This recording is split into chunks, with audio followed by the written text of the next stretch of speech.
Your friends, your favorites, your Fox. FXB Fox TV. From FXB Fox TV, this is Not the News. Hey, welcome to Not the News on FXB Fox TV. I'm Greg Rolls. And I'm Audra Grant. Hi, Greg. You look so different. You've really changed. Well, I usually have just the gray right here, so instead I thought I would move it to here and become less attractive. And you need to unbutton a little something there. And I'm Greg Rolls. Yeah, I mean, now you're doing it right. Thank you. Yeah, I feel open.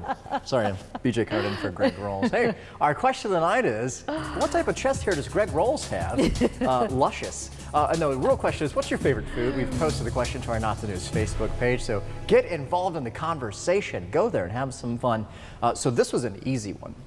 Earlier today, because the kids are out of school, my wife is taking the week off as well. We're going for a walk, getting the exercise. Oh, and I said, tonight, the question is, what's our favorite food? I have to come up with two. And immediately, my daughter said the first one, my wife said the second one. They know me so well, crab legs. Oh, my goodness who gracious. doesn't like that? But there's so much effort. Well, no, I've got my system down to a science. Starting at the end, crack and pull, with this one here, pull the next one off, snap it in half. You can get the meat out by itself. Now you're down to the last one, crack, pull, dip, done, one leg done. Skip the knuckles. I'd like to see that. And leave that for like the seafood gumbo later. Yeah, I always have to end up taking it and half of it gets stuck and blowing it out, and it just doesn't make for very good table manners. Hey, you know what? When there's crab legs, there's no table manners. The table manners is if you don't fling something on the person across from you or next to you. And then you dip it in all that butter, then your hands swell up, and then you can't put your shoes on. Why are your hands swelling? All the salt and the crab legs. Maybe you're allergic to crabs, and that's the problem. It's not the butter. I eat it, and then I go into anaphylactic shock, and I start itching. I think it's the butter. I don't know, or like the wool sweater I'm wearing. Yeah, you might have other issues. We're gonna get you to an allergist. Oh my goodness, we're solving some stuff on the show tonight. We are. So what's yours? Well, I thought it was like your last dinner before, if you were your last dinner ever. And I was like, well, I think it should be, because if it's your last dinner, this should be your favorite food. Your favorite. Well, it pretty much is chicken casserole. Okay. It's my mom's chicken casserole. She makes it all the time. I make it all the time. If anybody dies, if anybody is sick, or if anybody has a baby, you're getting a chicken casserole. So got it down to a science. For the record, you don't have to give it to the dead person. They won't eat it. Well, not if you die, but if someone dies. So the other people. It's the Southern hospitality thing to do. You take food over. Well, it's just chicken. Chicken, cream of chicken. Okay. Butter, and sour cream. You're gonna swell up. How do you not swell up? Okay, hey, we just learned something. You could eat the butter in the chicken casserole and not swell up, but you swell up with the crab legs and the butter. We now know it's the crab legs. Well, it's only a little bit of butter. And when you do crab legs, that's a lot of butter. I am starting to doubt so much. Tell you what, we'll go to one of these all-you-can-eat crab places when they open up, and then we'll see what happens. Test it out. And we'll bring a medic with us as well. We'll do one of those little med alert things. So if you start swelling up, you can just press it. I'm swollen and I can't get up. I have a few doctors. I'll have them on speed dial. And I had oysters over the holiday, and like a whole bushel. I ate the majority of it, and I started like itching, and I thought, it's so dry in here? Yep, no, not dry in there.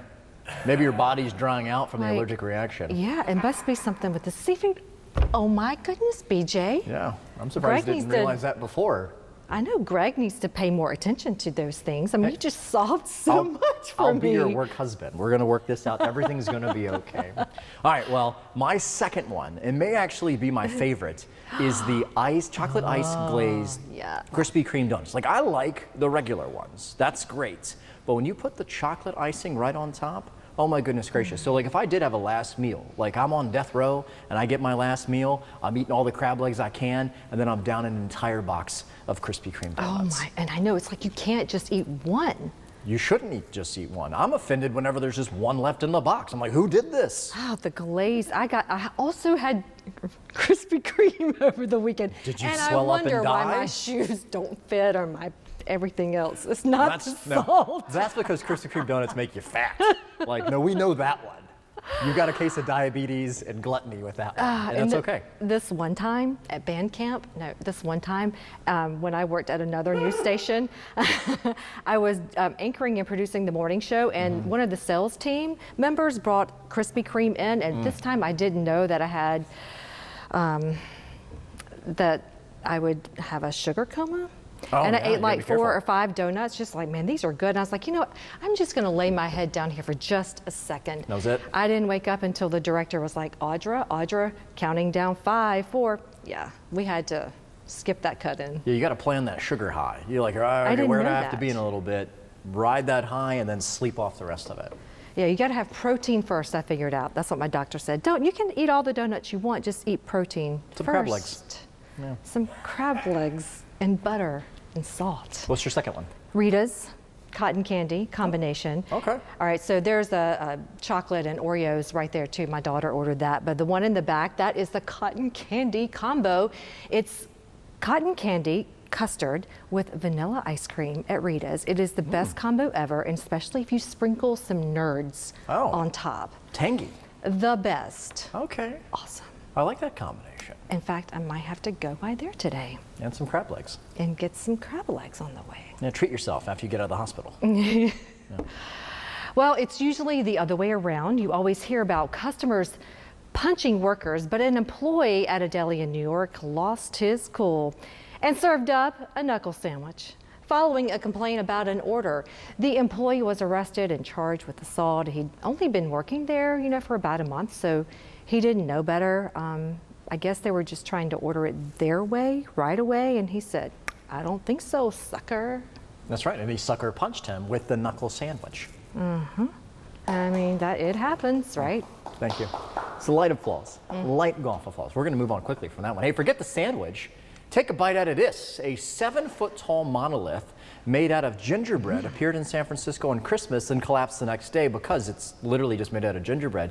The 3-sided tower was held together with icing, hopes and dreams, and decorated with gumdrops. That looks like our gingerbread house that you and I created on Carolina AM. Yeah, it looks like it the way it was after we were done decorating it, which was not amazing. Yeah, because those monoliths were popping up all over the place. Yeah, and they take so long to put together. I mean, that's a lot of effort for it just to crumble the next day. It's kind of like all the effort on putting up a Christmas tree just to have to take it down.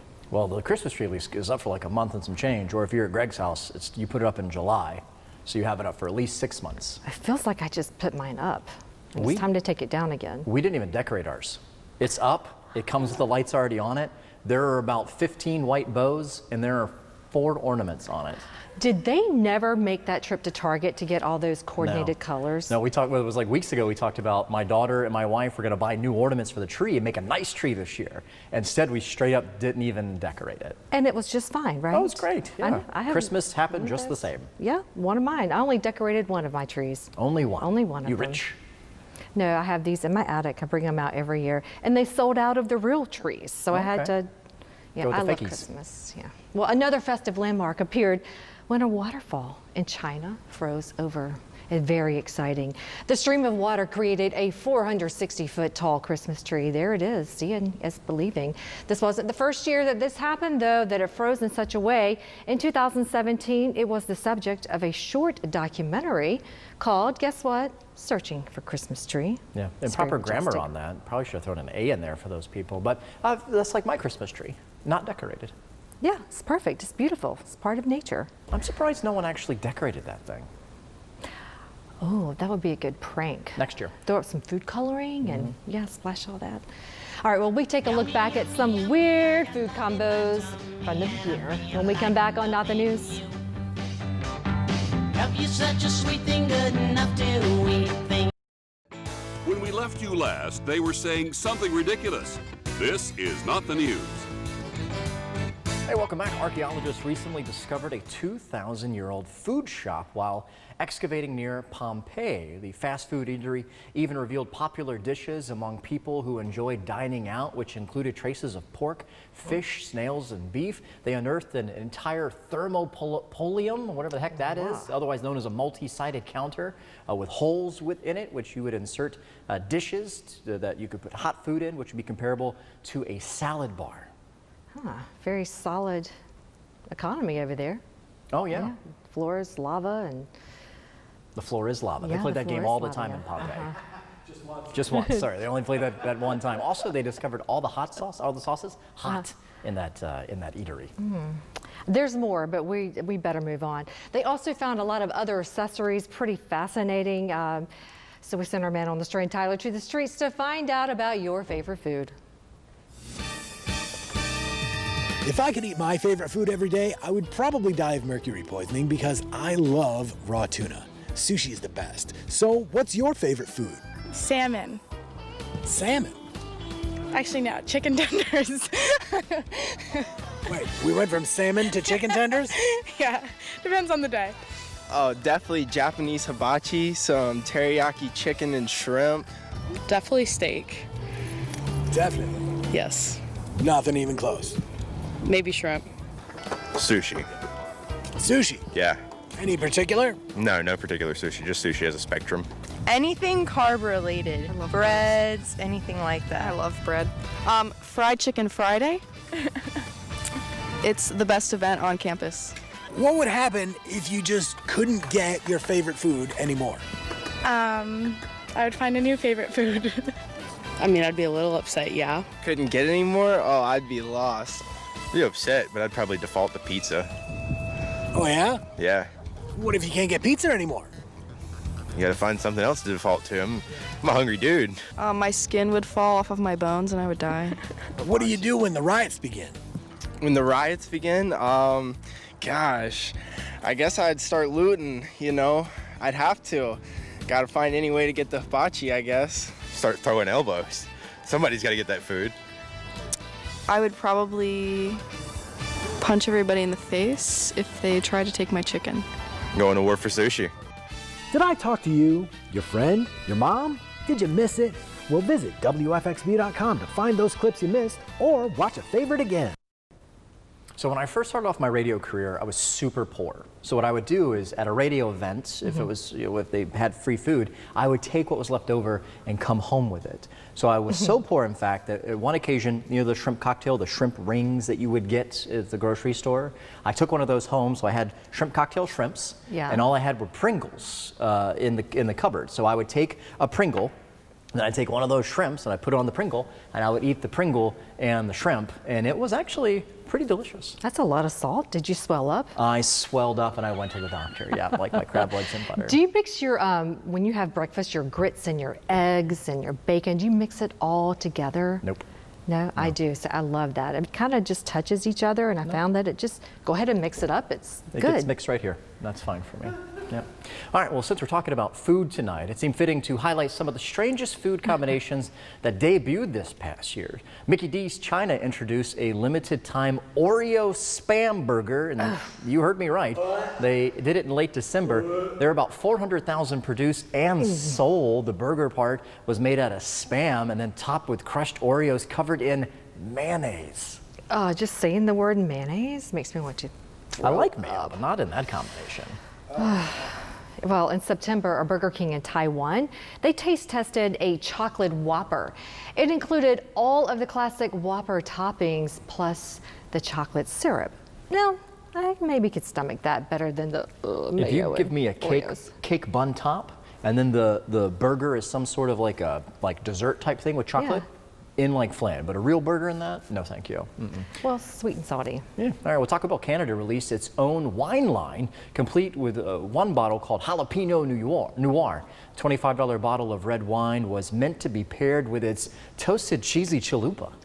What? And they can't even keep the taco salad in play? And they can create a wine? Maybe, I don't know. It's Canada. Seriously. Well, we can't forget about Heinz ice cream, which debuted this summer. Flavors included barbecue, mayo chup, ketchup, and more. No, vanilla. I'll take the cookies from the Oreo or from the Mickey D's thing. Give me the Oreos on top of that ice cream. I'll take that. Feel so nauseated. Maybe we should get a break. I'm hungry. Well, a man's creative way to clear his driveway on the other side of the break. Blech.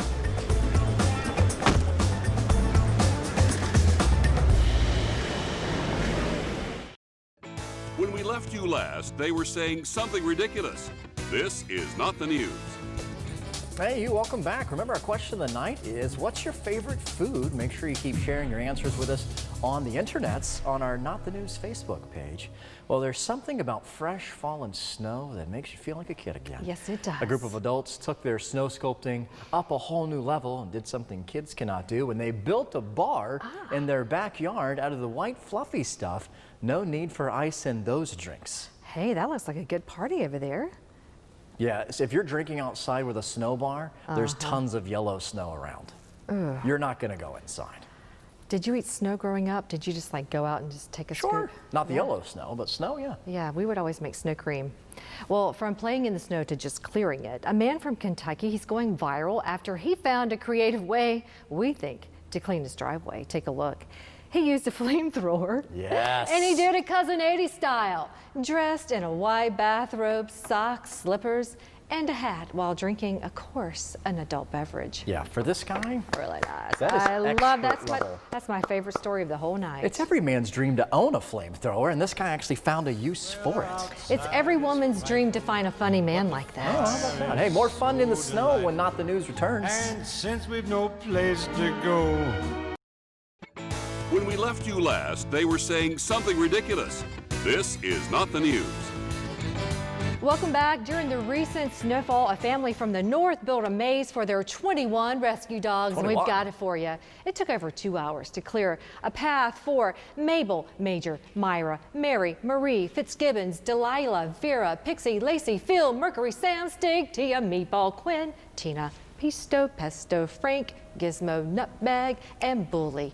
They all absolutely loved it. So did Sleepy, Bashful, and Dopey and the rest. Hey, keep it up with the K9s. A 150-pound Great Dane from Canada is making the rounds on social media for his uncanny resemblance to Batman. Check him out. His name is Enzo. His owner, Danny, says he's brave, courageous, and active, just like the real superhero.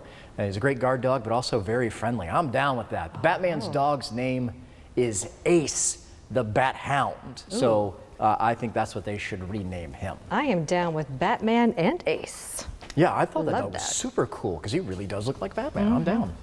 Well, hey, thanks for watching us. You can catch Rag and I in the morning on Carolina AM at 9. Big Bang Theory is up next. I love Batman too. So long.